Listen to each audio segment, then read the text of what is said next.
I have to tell you a little about the windows. When we were designing this house, the artist came and looked for the orientation of the sun, looked at the art we had, and we kind of coordinated the whole thing. And these are the windows, and they've held up very, very well through storms and so forth. And around here you're going to see a variety of sculpture and paintings. This nice goat is by an artist named Ivana Shramkova, who was from Russia. Over here, we have an American artist of the 40s named Ed Garman, who painted in the Southwest. Here's one of my favorite glass artists named John Lewis, and we have a number of his pieces. Back here is a European artist named Max Papart. We happen to have bought this in Israel. This is a page from the monk's books, which was given to us as a wedding present by my aunt. All right, as we go along here, these two guys are done by Philip Baldwin and Monica Guggesberg, who he's an American, she's Swiss, and they work in Europe. This is Mal Kendrick, an American. We bought it in London, but it turned out he lived in New York, and he came here and installed it for us. And this took... What material is that? That's bronze.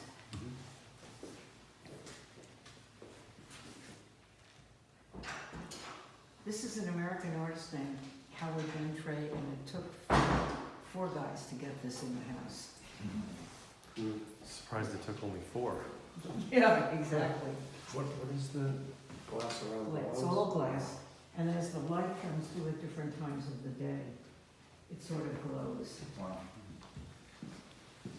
And this is a very famous American artist of the Cubist period named Jacques Lefschetz. And if you see this, it's very Cubist. You see all the faces from different angles. And this is Marolis, a Southwest artist, and I used to be able to play a tune on this by running my hands down. Well, can you speak for a second about the origin of the house? You built the house. Yes, we built the house. The house is inspired by Frank Lloyd Wright, but not copied. And we have stained glass windows like he had, but not what he had. If you notice a detail in this house, the moldings, even the ceilings in the dining room, the details outside are a ziggurat. And that was a kind of a signature of Frank Lloyd Wright. Even to your entryway. On the Yeah. entryway. Oh, yes. The stone, I always noticed how you had that spoke to the shape of the house in the entryway. The architect we used was also a real Frank Lloyd Wright enthusiast. And he carried out that ziggurat pattern throughout the house. Even places I wouldn't have dreamed you could do that. What was his name? His name is Ted Schiraldi, and he happened to have been our neighbor. We found him because we found an article in the newspaper that he had won a national contest.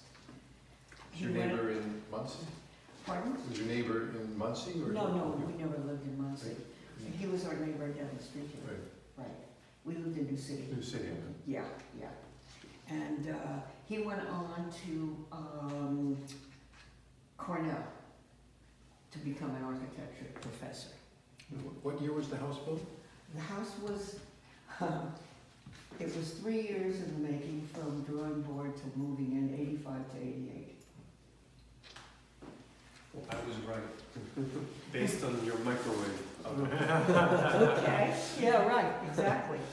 And this is an American artist named Albert Paley. This is a plant stand, but he does giant sculptures. And we've seen exhibitions in the Berkshires where the sculptures were placed on hills. That's how large and beautiful they were. And this is Her name is Hess.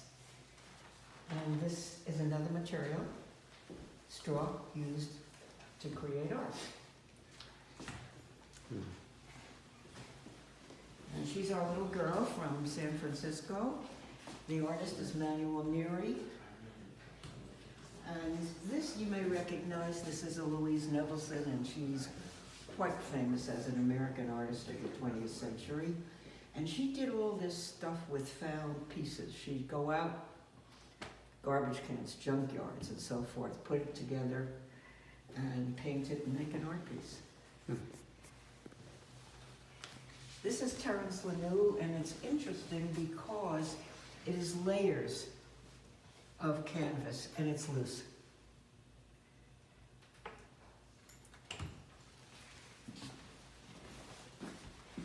This man's name is Kenzo, and he's a Japanese-American artist. And not so long ago, they did an exhibition of his works on Park Avenue. Mm-hmm. You may have seen it, giant works on each street. And Christopher Lee. This is Will Pappenheimer. And Will Pappenheimer was someone who we discovered early on. When the studio glass movement started in 79, 80, and so forth. And he was an artist who used glass elements. Then he sort of disappeared from view, and I never could really find him. Till one day I saw an article in the New York Times. Art Basel had come to Miami, and there was a huge picture of a piece of his art. Very different from this. It looked like a window pane with cotton puffs on it. So he was a big experimenter. Did you and Jerry have to agree unanimously on the piece? Well, it How did sort it of work? works this way. A lot of things we do agree on. Some things one of us likes better than the other. And the only rule we have is if the other one absolutely hates it, we don't get it. Which is why I don't have any German expressionist art, because Jerry really doesn't like it. But if I open this door to the bathroom, as I said, is art in all rooms. This is kind of something about my background, if you'll look in here. This picture hung above my bed as a little girl, and it's a 19th century print that my parents collected. So where did you grow up? Pardon? Where did you grow up? Newark, New Jersey, in a Victorian house. So we had that painting in our house for, my entire life, all of our houses. Yeah, right, exactly. This is Raphael Sawyer, and Sawyer was a painter of the 30s, and he kind of painted working people, and this was kind of a working girl. And he was one of triplets. All three brothers were artists, and they happened to have come from my hometown, which is just a coincidence. And I think it's a beautifully painted little picture. I guess about here I should start to tell you about how we became interested in glass, because there's quite a lot of glass here, interspersed with antique pieces from my parents' collection. In about 1979, 80, something like that, we were vacationing in the Berkshires, and we visited West Stockbridge, and there was a gallery, and it had a glass, a window, and was shining in on all this glass. And I had only known this kind of glass, Bohemian glass or Tiffany glass or something like that, where all these art pieces in glass. And we thought we'd go in, and we kind of got caught. We bought 5 pieces that day. 5, yeah. I love And- this one. Oh, yeah. Is that a Japanese artist or? No, that's not a Japanese artist. This happens to be Oh, a okay. Japanese artist. And is that Hungarian? No, that's American. This is all Bohemian glass. This is a Japanese artist. Who did that one? I'm trying to remember the name. Yeah, his name is, this is the one that I always stumble on. Jerry, need your Figures I had help? to ask them. That's the Tough one he question. remembers. Jer? Okay? What's up? The one I always stumble on?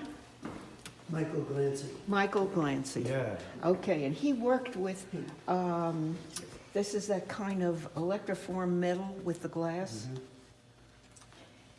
Yeah. This is a piece from Bali. My father was a dentist, and one of his patients brought that to him as a gift. He was a sailor and had been in Bali and brought it to him as a gift. That's an American artist named Dan Daly, and Dan Daly did that at the Dome Factory, which was supporting that kind of art. This is very interesting because it's very classic Japanese, and this is usually done in ceramic, this kind of work, but this is glass.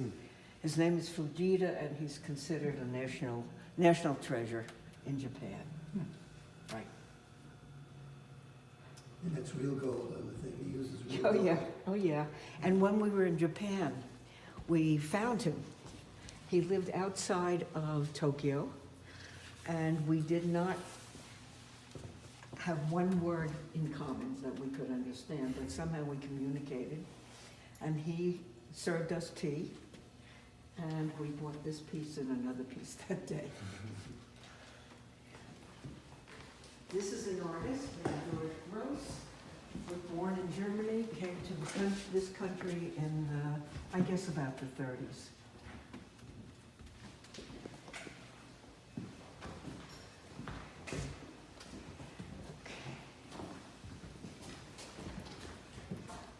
This is Richard Pousset Dor. And Richard Pousset Dor was part of that American abstract circle that included Motherwell, Rothko, etc. And he left New York City early on and actually came to Rockland County and painted the rest of his life here. Although he had a place in New York, he wasn't on that scene, so he didn't have the publicity. But within the last 15 years, the Metropolitan has given him a show and so forth. And her name is Vivian. She's painted by Alex Katz, and that's part of that super realism school. What Where country? it's really in your face. Is he American? Pardon? Where's Alex Katz from? Which Alex country? Katz, an American. American. Yeah. You'll never not know an Alex Katz painting Right. once you know Right. an Alex Katz painting. Mhm. I've always liked this one. Yeah. This is another Michael Glancy piece. Yep. See, I remembered it for 2 minutes. This piece is quite interesting. It happens to be a painting of my aunt, who was a singer and a voice teacher and coach, but she also belonged to this circle of, kind of bohemian circle of artists. And it was painted by an artist called Michael Lenson, who was a painter in the 30s and 40s, and was quite well known in that period. This is Milton Avery, who you may know, American artist. This is old Steuben glass, which I found one day just wandering around in Tarrytown. There it was in a store.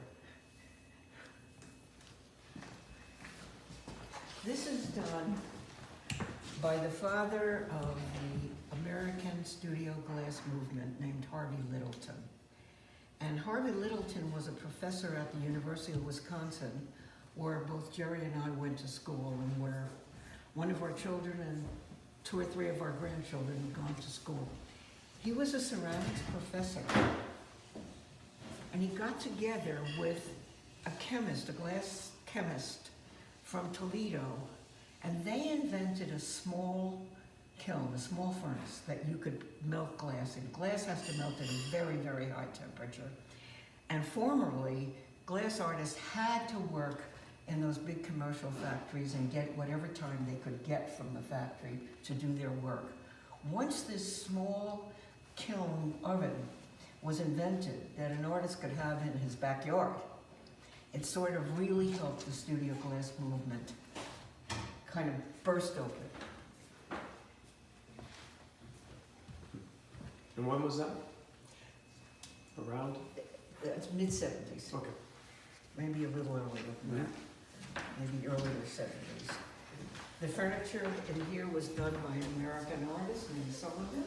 I love When we started to furnish this house, I had been collecting, going to craft fairs and collecting material, paper, from the artists for years. So when we came to this house, it was a wonderful opportunity to have some of these artists make the furniture. And interestingly, and it's sad for the state of art, the furniture was much less expensive than fine furniture that was commercial.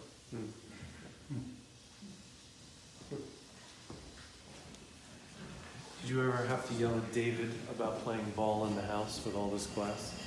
Actually, no, and actually even with the grandkids, it's interesting. Once they were past being toddlers when they had no judgment, they kind of knew what they could touch and not touch.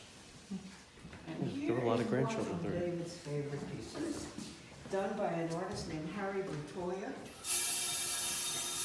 And it's a sounding sculpture. And all the little kids were allowed to touch it as they were growing up. Now, Harry Bertoya also invented designed furniture that's still being made. You may have sat in Bertoya chairs here and there. And what about this? Oh, this is an interesting artist. He's from Madison, Wisconsin, not well known, named Dennis Evans. He just created a universe.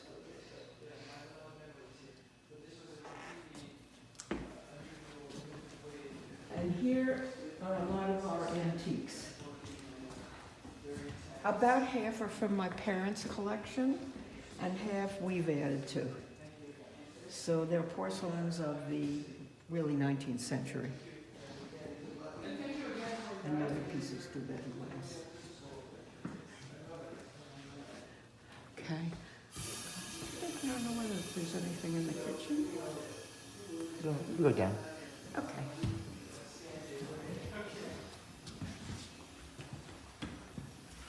Oh, by the way, I don't usually walk with a cane. I'm recovering from a back operation. Okay. This is Al Held, who created universes of his own.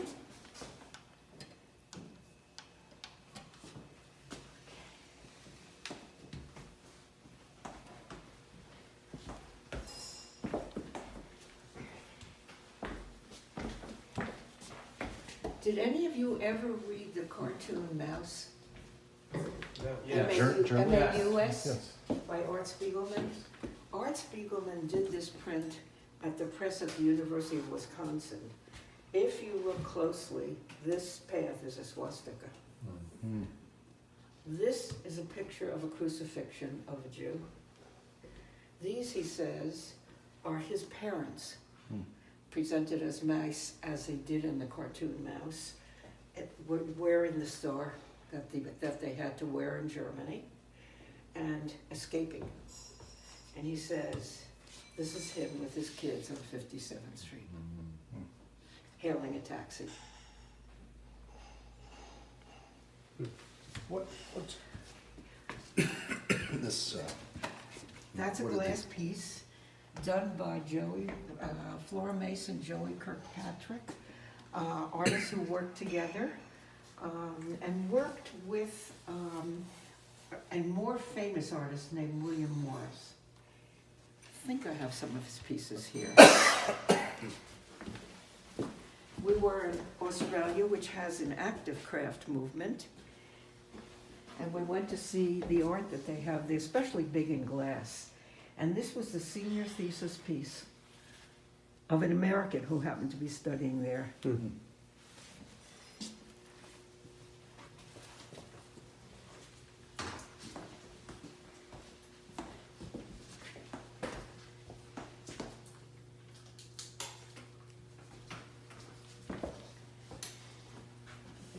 All right.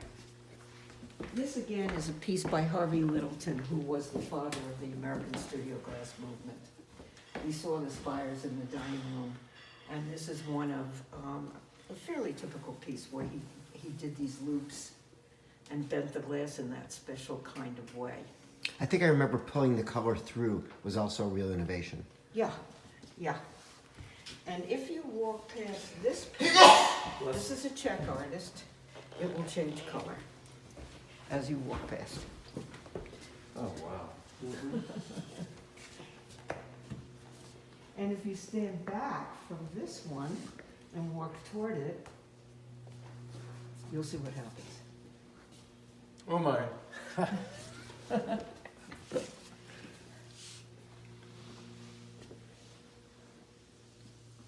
Wow. That's a treat. And this is by Dale Chihuly, and Dale Chihuly has got to be the most famous glass artist in the entire world. He studied with Littleton originally and went on to become a real leader in the glass movement.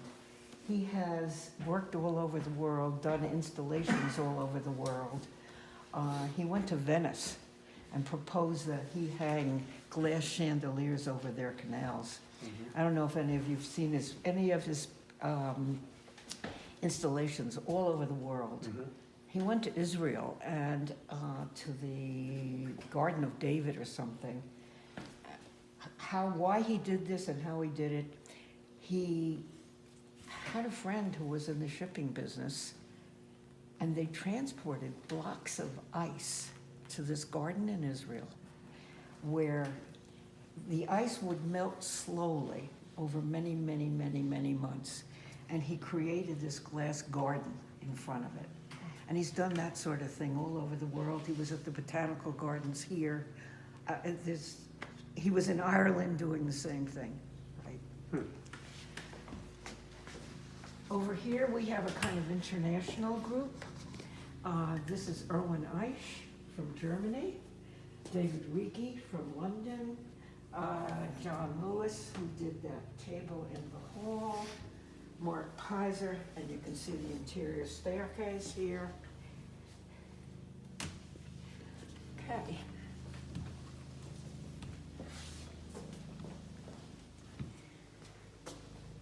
Let's see if I get the right lights on here.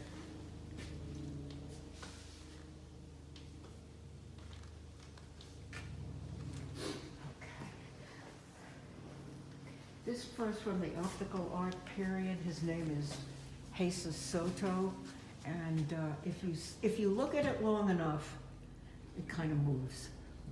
Optically, it does that thing to your Did it eyes. to me right Getting away. dizzy. Yeah, right. Okay.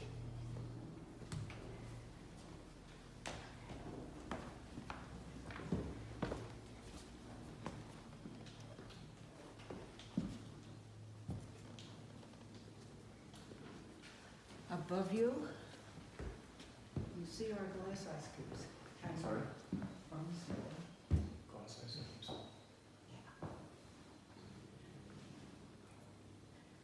And here is a work of art by Dubuffet. And the story of that is we had to bring it in before these windows were done. And they brought it up on a hoist and they damaged it. So it sat on this floor for 6 months like a beached whale, with a conservator coming like every week, doing a little tiny bit, and brought it back to its original state.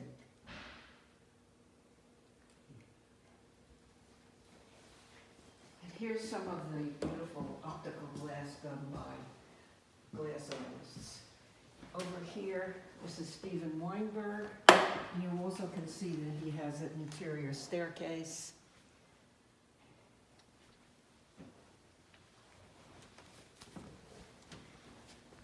And if we move on,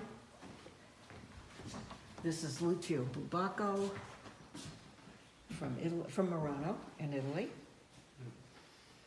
This is the piano where David's kids come and play when they're here. This was my mother's piano. And this is a wonderful artist named Judy McKee.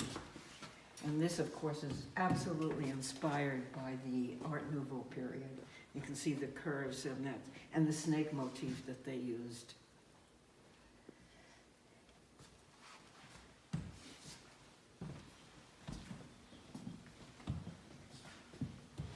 And this is called a cityscape bowl. And if you look around the edge, it actually is a cityscape. Let me get the light on that. That glass glows. Wow. I'll hit the light somewhere. Tell me when I do, if I do. Did I? Not yet. Not yet. Yeah, I guess I did. Okay.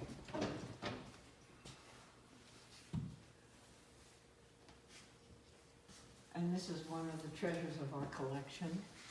It's a Robert Motherwell. It's called Elegy to the Spanish Republic. And that's actually really what it was. It was done after the revolution where Franco won in Spain. You know, it's nothing to brag about, Mom, but only by sitting here for hours as we did I notice the blue line in the top. Yeah, If you had asked me if is there any blue in that piece, I would have right, always said it was no. not only black and Black white, and there white. was something else. Yeah. I guess David is showing you around the outside. Mm-hmm. Okay. And of course we have a wonderful landscape out there. And this is an American artist who does these sort of rooms, environments, creates an environment.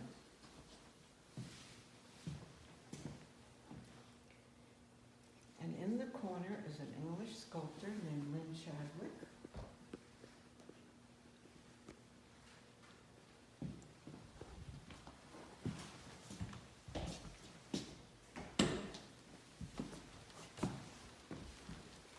Okay.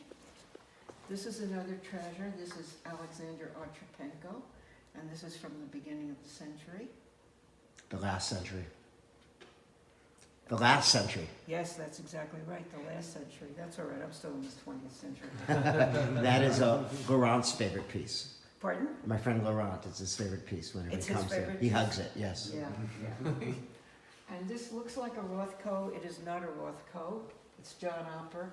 And this one is one that my grandson Ross would like to have. You match it today. Right. Okay. All right, let me get that light on. I'll do it, Mom. I'll do it. Okay, just turn the lights on so we can get a light on that. Say when, guys. Yes. Yeah. Okay, this is an American artist called Dan Daly. And Dan Daly has done some beautiful work in our apartment, which you'll come and see. We have both a big mirror in the entrance hall and a chandelier by him. And he works beautifully in glass and metal and so forth. And here, on the wall, this is from the 1890s. It's a watercolor. And I only recently, it hung in my parents' house for years. And when Christie's came to do an evaluation of the art, they told us it was a very well-known painter of that period.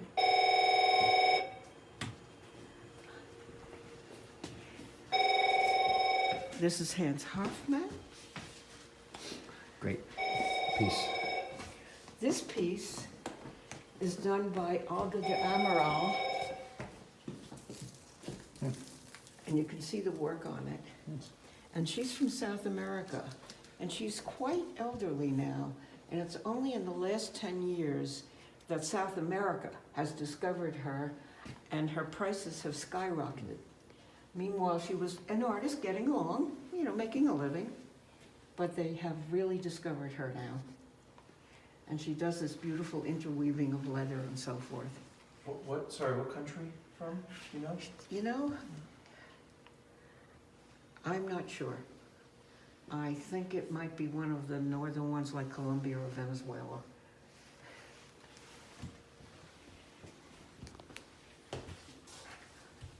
This is Mata, and he's South American. And here we have a Liechtenstein print called The Indian Theme. And this is interesting because it was a period when they were doing shaped canvases during the 50s. This is a Larry Rivers study. He did a large painting of George Washington and all the flags and so forth. You can turn on the light there, Dave. In the bathroom. In the bathroom. Yeah. Okay. In here we have a kind of interesting mixture of old and new bronzes. These were Chinese vases from my parents' collection. This we bought in Japan. This is an antique Japanese piece right here. And these little prints were done by a master who has spent his life doing these prints of ceramic objects.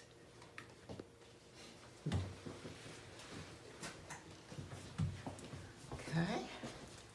This, I'm told, scared all my grandchildren. I never thought it was frightening. It's a woman and her house, and it does turn. Want to turn it, Dave? Or somebody? Somebody else can turn. Yeah. You see, it's her house and her child. The back of her. And somehow the little kids found it frightening. Right. Complex. Okay.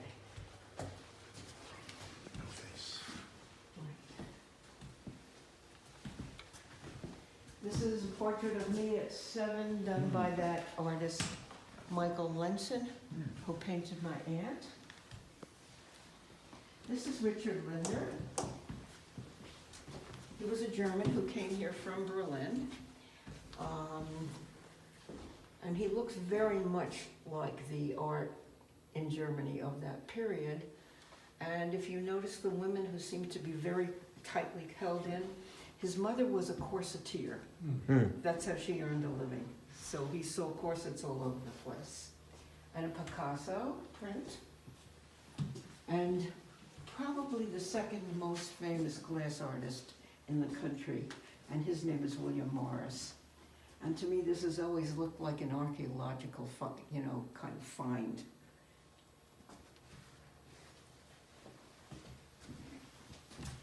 And this is Chuck Close, self-portrait of him, done recently. Okay, what have we got in here? Over there is a Calder print. That was actually done by my former sister-in-law. She's quite a good artist.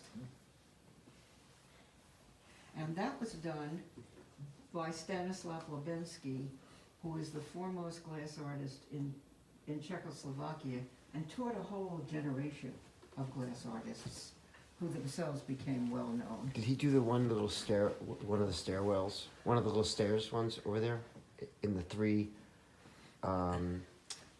those 3 cubes along the wall, 3 pieces along the wall in the living room? See one of them? He was the cube on the left. Lubensky, we have those big red glowing pieces in New York on the windowsills. Right. Yeah. All right. This is a man named Sam Maloof, and he created these beautiful pieces of furniture. If you look at the side, you'll see the inlay board, and if you feel it, it's just like satin. He was very involved with Anderson Ranch for Yes, he was. For many years. He was. It's Colorado. And it's a wonderfully comfortable seat also. Yeah. I don't know if he was a master craftsman who was there sometimes, or if he was there a lot. Yeah. And he probably was one of the most famous people ever there, too. Yeah, I'm sure. Yeah. Because they do a lot of wood. Right, right. One of our other passions, which is jazz. So there's a lot of pictures of Louis up there and a couple of other jazz musicians. And Louis and my father. Yeah, that little picture down there was Jerry at 24. Were you there that day, Mom? Yeah. Do you remember, where was it? And how did it happen? We were at a club in Midtown, and in between, we went and took a picture and spoke with him. That's great. But Jerry had met him years before in Wisconsin when he interviewed him. When he was, Daddy was DJ. he was the jazz reporter for the school newspaper at Wisconsin. So he interviewed him at that point.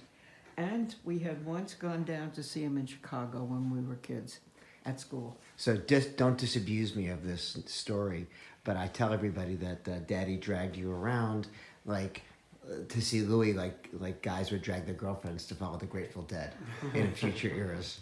Well, you're a little bit wrong because he didn't drag me around. Oh, fair enough. You went willingly. Because before I met him, I was already interested in jazz. Fair enough. But he really was the great Louis enthusiast, I have to say that. Right.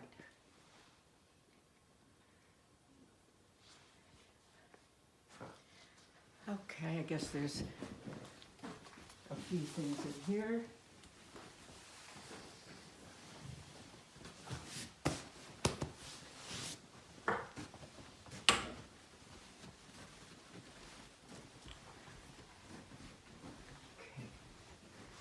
This was done by a local artist, and it was really a musical theme, so it appealed to us. That piece, that lamp, is done by an Israeli artist named Ilona Gur. And she created pieces, she used found objects, and she has quite an interesting studio in Jaffa, if you're ever there. And up there are a few glass pieces that we bought kind of just before the modern glass movement burst open. And they were basically kind of copies of the way that Tiffany did stuff. You have a rare available spot. Yeah. Actually, AJ has that piece. Oh, We contributed that piece to an auction. And AJ came, and I didn't know who was bidding and bidding. It was my grandson. kept it in the family. He kept it in the family, right, exactly. And here is an extra bedroom, because this is a Murphy bed that pulls out a window. Right. Designed by Murphy. Designed by Murphy, exactly. Well, Mom, thank you very much. Thank you. Very well. That was Thank you. terrific. This My is pleasure. wonderful to hear Really from my you. pleasure.